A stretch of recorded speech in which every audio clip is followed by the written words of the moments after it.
నుండి దేవుడు వారిని కాపాడాడో, వారి ప్రార్థనకు దేవుడు ఏ రీతిగా సమాధానాన్ని తీసుకువచ్చాడో,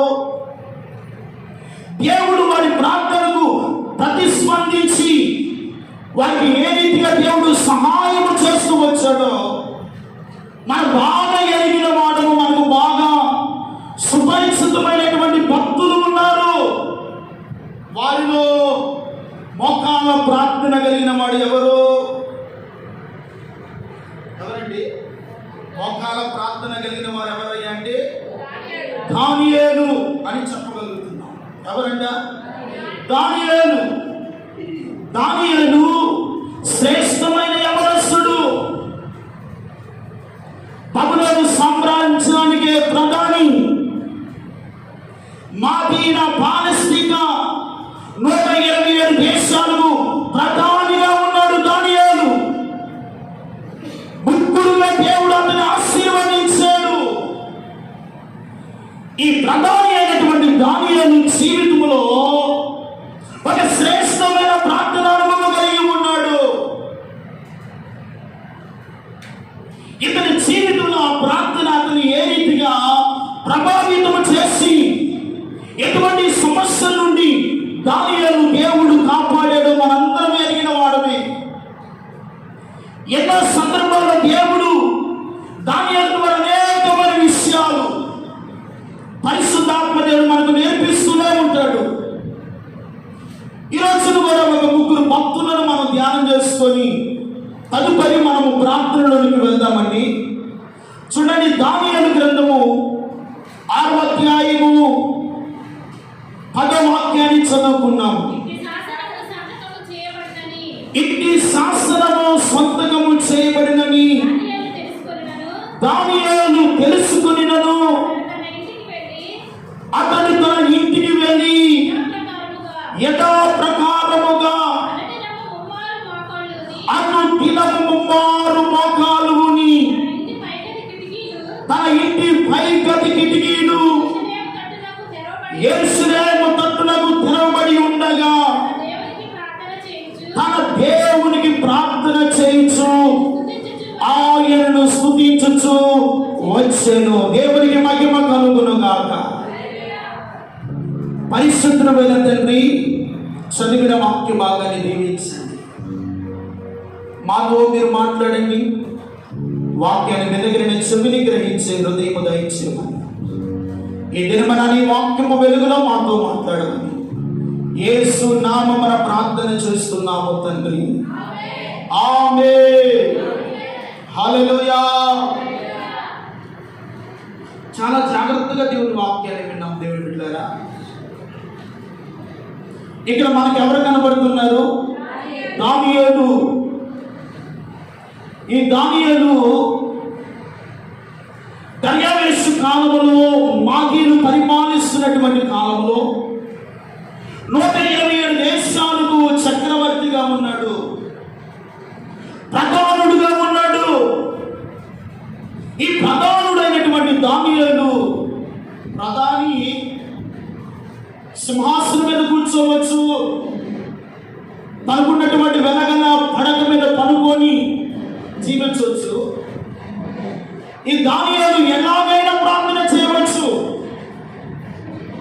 కానీ తన దైనిక జీవితంలో ప్రారంభం నుండి యవన కాలంలో నుండి ఏదైతే దేవుని పాదాల యొక్క నేర్చుకొని వచ్చాడో ఆ లోకాల అనుభవము దానియేలు జీవితంలో మరిచిపోకుండా దానియేలు శ్రేష్టమైన ప్రార్థన కలిగి ఉన్నాడు. కనుకనే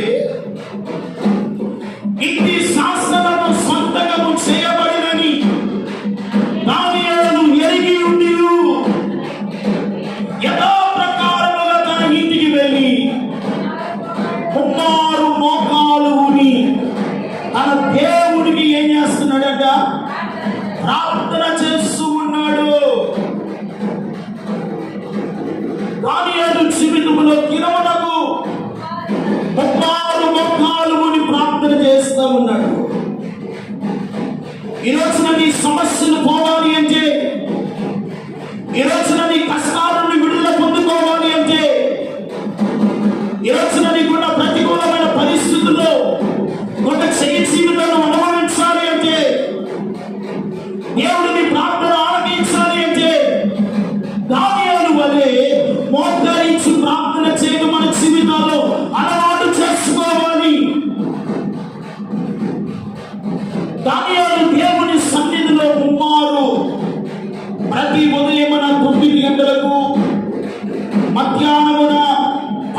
గంటలకును సాయంత్రమున 3 గంటలకును దేవుని సన్నిధిలో దానియేలు ప్రార్థన చేసే వాడుక కలిగిన వాడు.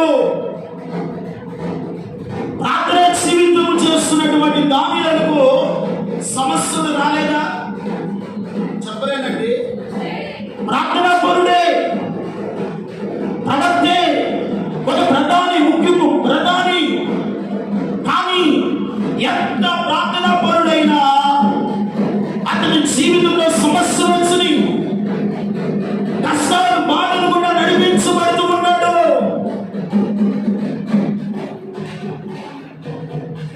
కానీ దానియేలు ఎంత ప్రార్థనా పరుడో అన్ని సమస్యలు ఎదుర్కొన్నాడండి.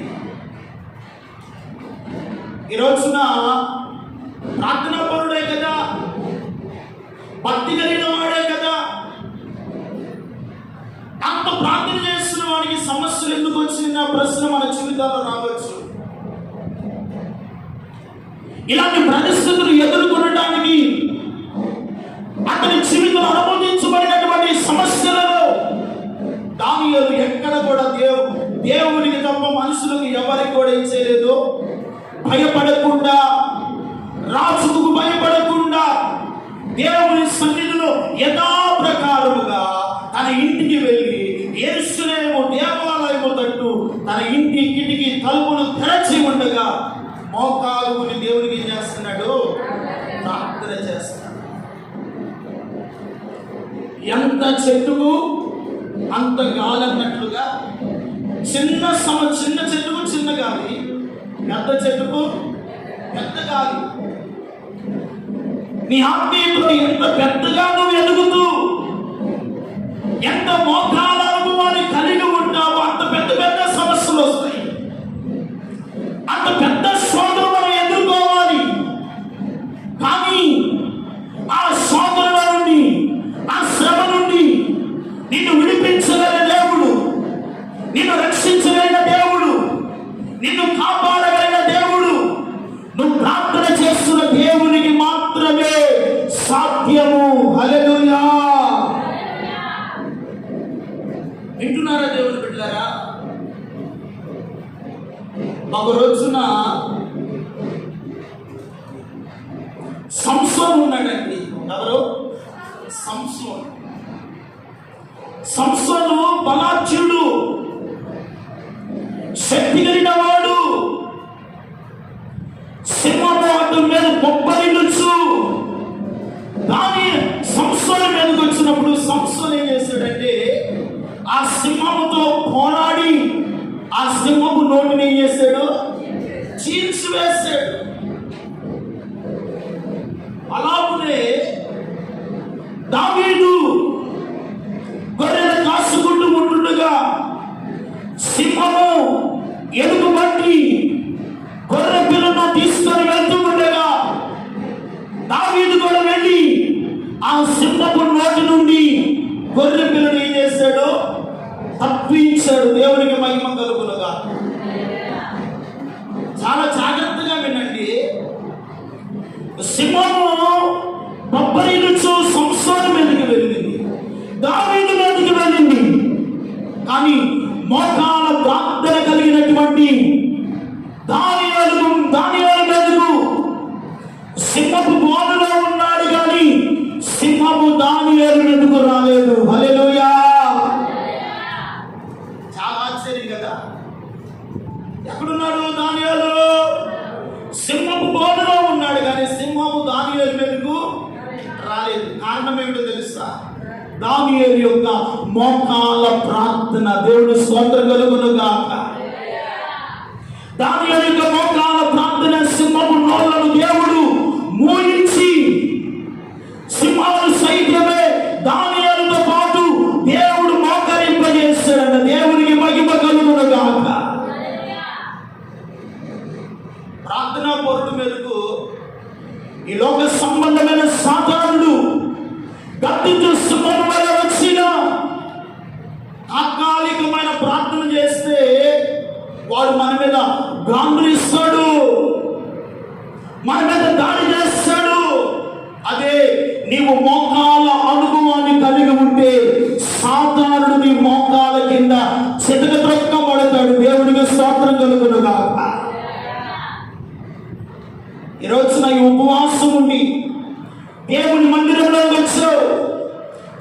సాధ్యమైతే మోకరించగలిగితే మోకరించు.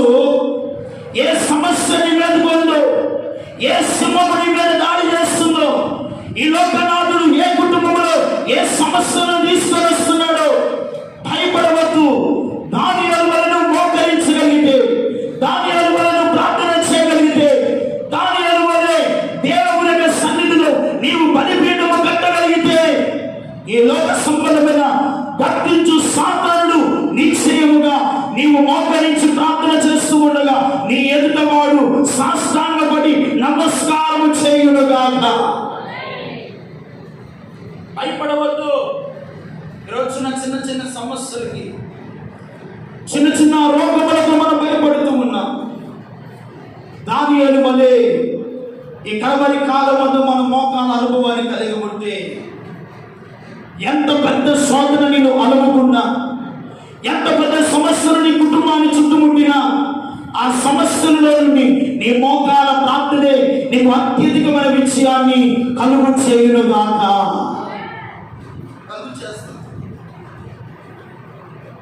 భక్తులు ఏ దేవునికి ప్రార్థన చేస్తున్నాడో ఆ దేవునికే కడవరి కాలమందు మనం ప్రార్థన చేస్తున్నాం. వారు ఏ దేవుని నామాన్ని అయితే ఉచ్చరించారో మనం కూడా అదే దేవుని నామాన్ని ఏం చేస్తున్నాము? ఉచ్చరిస్తూ ఉన్నాం. అదే నామములో ప్రార్థన చేస్తూ ఉన్నాం. అదే నామములో ఉపవసించి ఆయన సన్నిధిలో మొరపెడుతూ ఉన్నాం. నీ మొర దేవుడు వింటుడా? నీ ప్రార్థన దేవుడు వింటుడు అనుకుంటున్నావా? నీ సమస్యలో దేవుడు నిన్ను విడిపించడు అనుకుంటున్నావా? నిశ్చయముగా నీకున్న బలహీనతను బట్టి ఒకవేళ మోకరించకపోయినా పర్వాలేదు. నేను చెప్పే మాట ఏమిటయ్యా అంటే, నీ కడుపున పుట్టిన బిడ్డలకైనా మనం ఎదుటికి వయసు భయపడిపోతుంది, అన్ని బలహీనతలు మనం ఉన్నాయి. మన బిడ్డలకైనా మోకాల ప్రార్థన నేర్పించడం ఎంతైనా ఆశీర్వాదకరం. మన బిడ్డల ద్వారా మోకరింప చేయడం, వారికి మోకాల అనుభవం నేర్పించడం, దేవుని సన్నిధిలో దేవుని స్తుతించడం మనం నేర్పించగలిగితే, వారి జీవితాలు ఎదుర్కొనే ప్రతి శోధ నుండి వారు కూడా తప్పించుకోవడానికి మోకాల ప్రార్థన వారిని అన్ని విషయాల్లో కాపాడునుగాక. మన బిడ్డలను కాపాడుతుంది.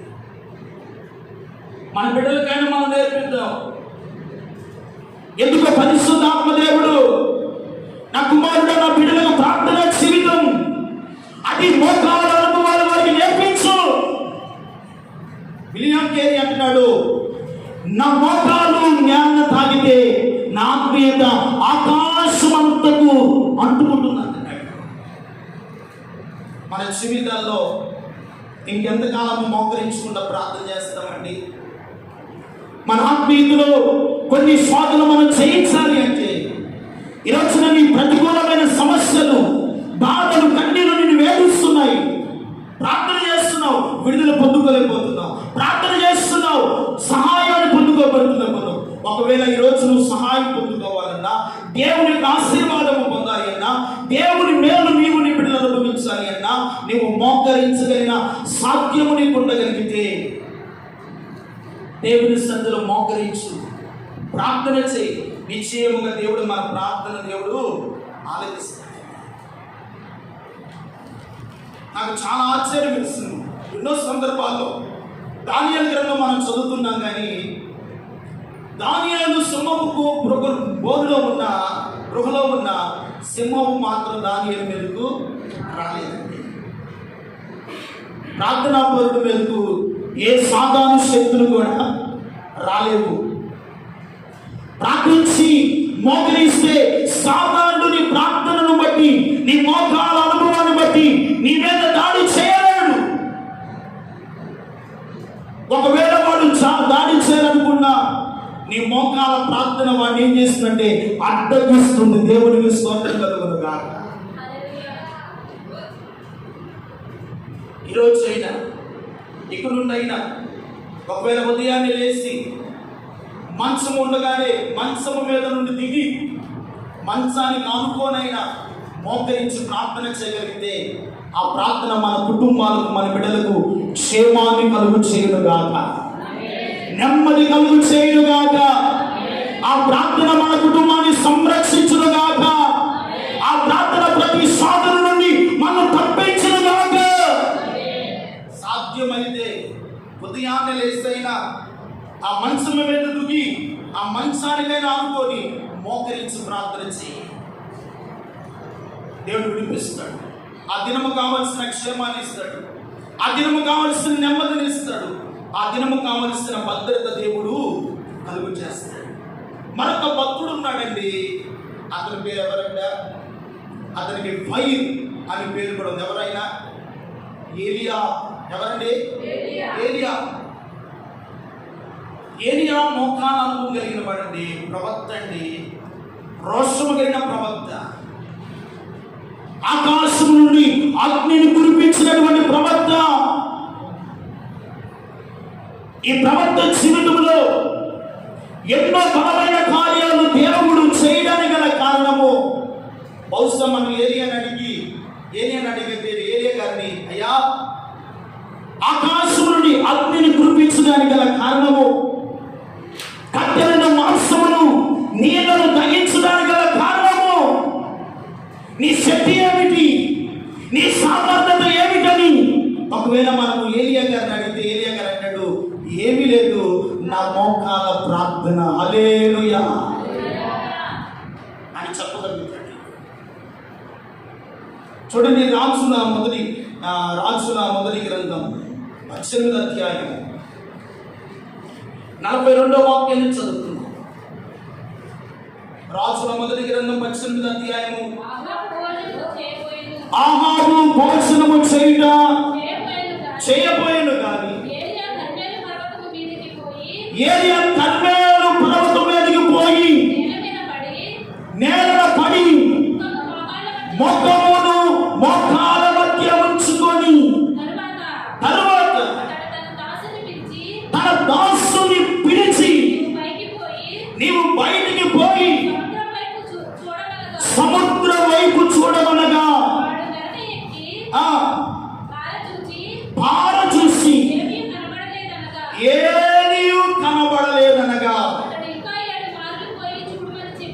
ఇంకా 7 మార్లు పోయి చూడమని చెప్పాను. చాలా నా వైపు చూడండి. ఏలి ఎవరు? అతడు ఎలాగ ప్రార్థన చేస్తున్నాడంట? మోకాల మధ్య తనను ఉంచుకొని ప్రార్థన చేస్తున్నటువంటి ఒక ఉన్నతమైనటువంటి అభిషేకమైన ప్రవక్త. ఆహాబు భోజనము చేయడానికి వెళ్ళాడు. ఆ ప్రాంతంలో ఏముందంట? కరువు, కాటకం, వర్షము లేక ప్రజలు అలమటిస్తున్నటువంటి పరిస్థితులు. ఆహాబు అయితే భోజనం చేయడానికి రాజు కదండి, రాజు ఏదైనా తినగలుగుతాడు. రాజు ఇంటిలో సమృద్ధి ఉంటుంది. ప్రజలు ఆహారానికి కరువుకి ఏం చేస్తున్నారు? అలమటిస్తూ ఉన్నాడు. ప్రవక్త అయితే కర్మేలు పర్వతమునకు వెళ్ళి మోకాల మధ్య తనను పెట్టుకొని యెహోవాకు ప్రార్థన చేస్తూ ఉన్నాడు. హల్లెలూయా. తన శిష్యుడిని పంపిస్తున్నాడు. ఇదిగో సముద్రపు వైపు చూడు, ఏమైనా నీకు కనబడుతుందా అని మొదటిసారి ప్రార్థన చేశాడు. వెళ్ళి చూడమన్నాడు. ఏమి కూడా కనబడలేదు. రెండవసారి ప్రార్థన చేస్తూ ఉన్నాడు. వెళ్ళి చూడమన్నాడు. ఏమి కనబడలేదండి. అలాగని ప్రార్థన మానకుండా మరలా 3వసారి ప్రార్థన చేస్తూ ఉండగా మరలా వెళ్ళి చూడమన్నాడు. ఏమి కూడా కనబడలేదు. అలాగే 4వసారి, 5వసారి, 6వసారి కూడా వెళ్ళి చూడగా ఏమి కనబడలేదు. 7వ మారు ప్రార్థన చేస్తూ ఉండగా ఏలి అంటున్నాడు, ఇప్పుడు వెళ్ళి చూడంటున్నాడు. దేవునికి స్తోత్రం కలుగును గాక. అతడు వెళ్ళి చూడగా ఒకని హస్తము, అతడు చూసి, ఇదిగో మనిషి చెయ్యంత ఒక చిన్న మేఘము సముద్రము నుండి పైకి. అప్పుడు ఏలియా, నీవు ఆహాబు నొద్దకు పోయి నీవు వెళ్ళకుండా వర్షం నీ రథము సిద్ధపరచుకొని పంపెను. ఆకాశము మేఘములతోను కమ్మెను. మోపైన వర్షము కురిసెను. చప్పలతో దేవునికి మహిమ కలుగును గాక. 7వ మారు ప్రార్థన చేశాడు. 7 అంటే సంపూర్ణతకు సాదృశ్యం. ఏంటండి? సంపూర్ణతకు సాదృశ్యం. అంటే 7 సార్లు ప్రార్థన చేయాలా పాస్టర్ గారు అంటారు కాదు. నీ సమస్యలకు, నీకున్న పరిస్థితులకు సమాధానము దొరికేంత వరకు ఏం చేయాలి? ప్రార్థన చేస్తూనే ఉండాలి. ఈరోజున ఒకసారి ప్రార్థన చేసాం, దాదాపు 1 సంవత్సరం ప్రార్థన చేస్తున్నావు, 2 నెలలు ప్రార్థన చేసావు, ఇక చాలే దేవుడు నా ప్రార్థన వినలేదని ప్రార్థన వచ్చింది కానీ ఏం చేసుకుంటున్నారు? మానివేస్తూ ఉన్నారు. దేవుడికి ప్రార్థన చేయడం మర్చిపోతున్నారు. ఉపవసించడం మానుకుంటున్నారు. దేవుడి సన్నిధిలో నీవు సమాధానం పొందుకునేంత వరకు ఏలియా 7 మార్లు ప్రార్థన చేస్తూ ఉన్నాడు. సమాధానం రాలేదని లేచి వెళ్ళలేదుగా. సమాధానం వచ్చేంత వరకు, మోపైన వర్షము కురిసేంత వరకు, ఇదిగో మానవుని హస్తమైన చిన్న హస్తము సముద్రం మీద మేఘము కమ్మి ఉండగా అహాబు అంటున్నాడు, ఇప్పుడు మోపైన వర్షము కురవబోతుంది. దేవునికి మహిమ కలుగును గాక.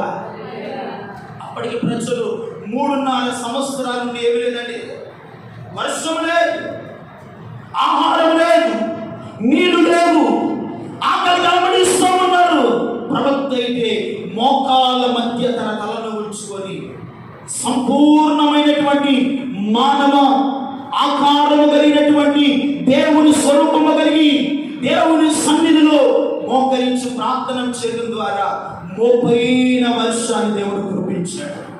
ఈ రోజున నీ సమస్యలకు పరిష్కారం రావాలి అంటే, నీ బాధల నుండి, నీ కష్టాల నుండి, నీ రోగం నుండి విడుదల పొందుకోవాలి అంటే, నీ సమస్యలపై చేయాలి నువ్వు చూడాలి అంటే, ఇదిగో సమాధానం వచ్చేంత వరకు దేవుని సన్నిధిలో మీరు మోకాల మీద ప్రార్థన చేయగలరు కాగా, మీ మోకాలు దేవుడు బలపరచును కాగా.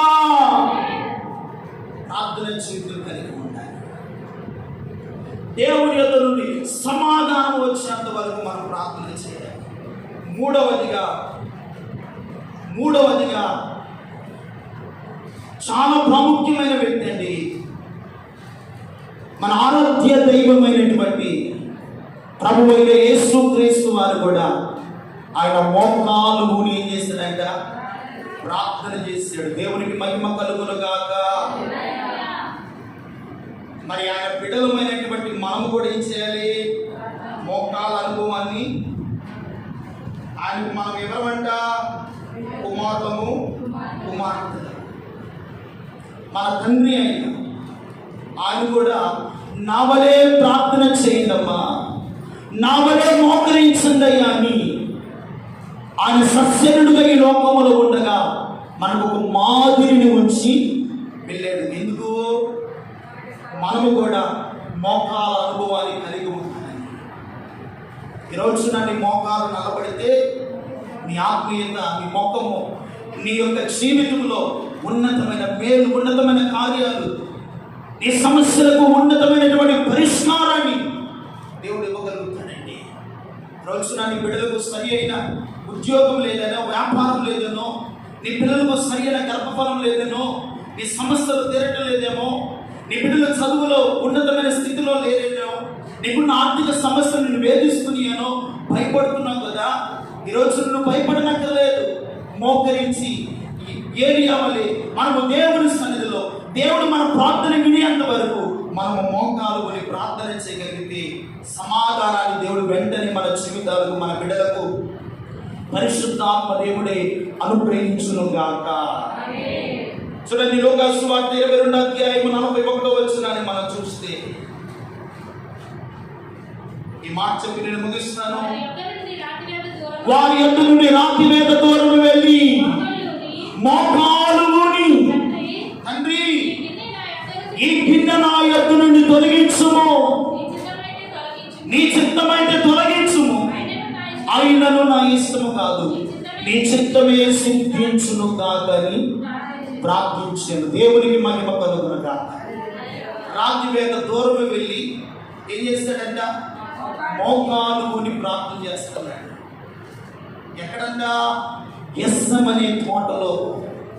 ఈరోజున గెస్సమనే తోటలో ఉన్నటువంటి యేసయ్య నేర్పించిన ప్రార్థన జీవితం ప్రతి క్రైస్తవుడు చెవులలో గింగురు కొడుతూనే ఉంటుంది. దేవునికి మహిమ కలుగునుగా. మహారోదనతోను కన్నీళ్లతోను తన్ను మరణము నుండి రక్షింపగలవానికి ప్రార్థనలు, యాచనలు, కృతజ్ఞతాస్తుతులు చెల్లించి అక్కడ మనకు ఒక మాదిరిని చూపారు. ఈరోజున దేవుని బిడ్డరా, రాత్రి వేళ దూరం వెళ్ళి వేసే ఏం చేస్తారంట? మోకాలు కొని ప్రార్థన చేస్తారు. మరి ఆయన బిడ్డలమైన మనము కూడా మోకాలు ఊనాలా లేదా? మన మోకాలు నేలను అందాలా లేదా? మనము కూడా మోకాలు అనుభవాన్ని కలిగి ఉండాలా లేదా? ఆయన మనకు ఒక మాదిరిగా ఉన్నాడు. నా పిల్లలారా, మీరు కూడా ఇలాగ ప్రార్థన చేస్తే నేను సాతాన్ని ఎలాగ జయించానో, శిలువ మరణాన్ని జయించలేని శక్తిహీనుడైన ఈ మోకాల ప్రార్థన ఆ శిలువ మరణాన్ని, సాతాను తలను చిదరగొట్టే శక్తిని తండ్రి నాకు ఇచ్చాడు. దేవునికి మహిమ కలుగునుగా. తండ్రి యేసయ్య ఇచ్చాడు. ఈ రోజున సాతానుడు, సమస్యలు, రోగము, బలహీనతలు నిన్ను మీద దాడి చేస్తూ ఉన్నాయి కదా, వాడిని జయించాలంటే నీవు కూడా కలిగి ఉండాలి. మోకాల ప్రార్థన కలిగి ఉండాలి, మోకాల అనుభవం కలిగి ఉండాలి, కన్నీటి ప్రార్థన కలిగి ఉండాలి. ఇప్పుడు మన కుమారుడు ఉన్నాడండి, డాడీ నాకు ఒక 10 రూపాయలు ఈ డాడీ అంటాడు. రే ఇప్పుడు లేవురా, ఇవ్వను పోరా అంటాడు. వాడు ఏం చేస్తాడు? Daddy daddy daddy please daddy, daddy daddy please daddy. ఏంది? మమ్మీ మమ్మీ ప్లీజ్ మమ్మీ, 10 రూపాయలు. ఏం చేస్తుంది? దేవుని సన్నిధిలో ఒక శరీర సంబంధమైన తండ్రి నీ కుమారుడు బ్రతిమలాడితే కాదన్నా కూడా వాడు మాటికి బ్రతిమలాడితే ఏం చేస్తున్నామో ఇస్తున్నాం కదా. ఈ రోజున నీకున్న సమస్యలకు, నీకున్న పరిస్థితులకు, నీకున్న అవమానాలకు, నీకున్న నిందలకు, నీకున్న ఒంటరి జీవితాన్ని బట్టి, నీకున్న సమస్యలు బట్టి ఎవరు లేరని బాధపడుతున్నావు, ఎవరు లేరని దిగులు చెందుతున్నావు, నీకున్న సమస్యలు బట్టి ఎవరు నన్ను విడిపిస్తారేమో అని ఆరాట పడుతున్నావు కదా. నిన్ను విడిపించే దేవుడు ప్రభువు అని నీకు అర్థం కావట్లేదా? ఆయన పాదాలు పట్టుకొని మోకరిస్తే నా దేవుని సన్నిధిలో, నేను మాటిగా సన్నిధిలో బ్రతిమలాడుకుంటే నా ప్రార్థన వింటాడు కదా. తండ్రి కూడా, కుమారుడైన యేసయ్య కూడా తండ్రిని ఏం చేస్తున్నాడు? అడుగుతున్నాడు, నా దేవా నన్ను ఎందుకు చేయని? తండ్రిని వేడుకుంటున్నాడు. మనం ఆయన బిడ్డలం కదా, మనం యేసయ్య మనకు దేవుడు కదా, మన తండ్రి కదా. మనం అడిగితే దేవుడు కూడా, మాటికి అడిగితే దేవుని సన్నిధిలో నీకున్న అవసరంలో దేవుడు తెలుసురా, నీకున్న బాధ నుండి విడిపించలేడా? నీవు ఉపవసించి కడుపు మార్చుకొని దేవుని సన్నిధిలో మాటికి అడుగుతూ ఉంటే, మోకాలు ఊని దేవుని సన్నిధిలో ఆయన సహాయం కొరకై అర్థిస్తూ ఉంటే, నువ్వు నీ ప్రార్థన విడదనుకుంటున్నావా? నీకు సహాయం చేయాలనుకుంటున్నావా? దేవుడి బిడ్డ భయపడవద్దమ్మా, దిగులు చదవద్దు. ఈ రోజు నుండి అయినా మన ప్రార్థనలో ఒక మార్పు తీసుకొని వస్తున్నాం. మోకాల ప్రార్థన అలవాటు చేసుకున్నాం, కన్నీటి ప్రార్థన అలవాటు చేసుకున్నాం, దేవుని సన్నిధిలో విరిగి నలిగిన ప్రార్థన జీవితాన్ని అలవాటు చేసుకున్నాం. ఆయన మోకాలు ఏం చేస్తున్నాడంట? ప్రార్థన. మన దైనిక జీవితాల్లో కూడా ఈరోజు నాకు ప్రతి సమస్యపై విజయాన్ని చూడాలి అంటే మోకాల ప్రార్థన. సాతానుడు దేనికి భయపడదు కానీ మోకాల ప్రార్థన అంటే వాడికి భయపడి, మోకాల ప్రార్థన వేస్తే వాడు నీ ఎందుకు రాడు. మోకాల ప్రార్థన వేస్తే నీ కుటుంబం మీద దాడి చేయడు. రోజున ఏదో ఒక సమస్య వెంబడి సమస్యలయ్యా, శోధన వెంబడి శోధన నా కుటుంబాన్ని దాటి వెళ్తలేదు. కారణము నీ జీవితంలో ఇంకా మోకాల ప్రార్థన లేదు. కన్నీటి ప్రార్థన లేదేమో, విరిగి నలిగిన ప్రార్థన లేదేమో. ఇదిగో భక్తులు మనకు ఒక మాదిరిగా ఉన్నారు. దానియేలు సింహపురములో ఉన్నాడు. సింహము దానియేలు వెళ్తూ రాకుండా ఉన్నదండి. దానియేలుకు మోకాలు ప్రార్థన దానియేలు ఏం చేసింది? కాపాడింది. ఏలియా ప్రజలు కరువు కాటకాల మధ్య ఉండగా మోకాలు మధ్య తన తలను ఉంచుకొని యెహోవాకు ప్రార్థన చేశాడు. మన ప్రభువు అయిన యేసుక్రీస్తు వారు, మన ఆరాధ్య దైవమైనటువంటి దేవుడు, మన నిత్య ఆరాధనకు యోగ్యుడైనటువంటి ప్రభువు మానవాళి రక్షణ కొరకు శిలువ యాగాన్ని సంపూర్తిగా నెరవేర్చడానికి, తండ్రి చిత్తమును నెరవేర్చడానికి ఆయన మోకాలు ఏం చేశాడంట? సాధ్యమైతే తండ్రి ఈ గిన్నె నా యొక్క నుండి తొలగించు, అయినను నా ఇష్టము కాదయ్యా నీ చిత్తమే సిద్ధించుకున్నా. మన జీవితాల్లో ఇది ప్రార్థన కలిగిన వాడు, ప్రభువా నా జీవితంలో ఎన్ని స్వాగతం వచ్చినా, ఎన్ని సమస్యలు వచ్చినా నీ చిత్తమయ్యా, నీ సెలవు లేదే ఈ సమస్యలు రాలేదయ్యా, నీ చిత్తమే ప్రభువా. ఈ పరిస్థితుల నుండి నన్ను విడిపించండి, నా కుటుంబాన్ని కాపాడండి, నా బిడ్డలను రక్షించండి. ఈ ఉపవాస ప్రార్థనలో ఒక గొప్ప విజయాన్ని నేను పొందుకోవాలి.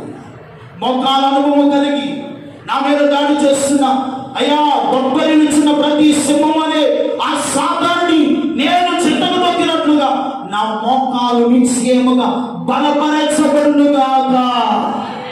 ఈ మోకాలు బలపరచబడు. సాతానుపై మనం విజయాన్ని చూడాలి. సాతాను తనను మన మోకాల కింద దేవుడు చిత్తము తొక్కాడు. ఈరోజు నాకు ఈ మోకాల అనుభవాన్ని నాకు నేర్పించాయి. అట్టి ప్రార్థన జీవితం నాకు ఇవ్వయ్యా, అటువంటి అనుభవాల్లో నన్ను నడిపించయ్యా. ఈ కడవరి కాలమందు ఎప్పుడు నా జీవితం ముగిస్తుందో తెలియదు, ఎప్పుడు నేను ఈ లోకాన్ని విడుస్తానో నాకు తెలియదు. అయ్యా మిగిలిన కొద్ది దినాలు ఈ సన్నిధిలో మోకరించి ప్రార్థించాను, ఈ సన్నిధిలో కన్నీటితో ప్రార్థించాను. ప్రతి శోధనపై జయము పొందే అనుభవాలతో నన్ను నడిపించి ప్రభు అని దేవుని సన్నిధిలో ప్రార్థన చేద్దాం. ఈ మాటను దేవుడు మన వినికిడిలో స్థిరపరిచి, మన హృదయంలో పదిలపరిచి, ఉన్నతమైన ఆత్మీయతలను దేవుడు మనల్ని బలపరుచినట్లుగా నిశ్చయముగా సంఘములున్న ప్రతి బిడ్డ మోకాల అనుభవంలోనికి వచ్చి సాతానుపై అధికమైన విజయాన్ని పొందుకొని దేవుని యొక్క దీవెనలకు, దేవుని యొక్క కృపకు పాత్రుడుగా దేవుడు సిద్ధపరచును గాక. ఆమేన్. మోకరించండి, ప్రార్థించండి.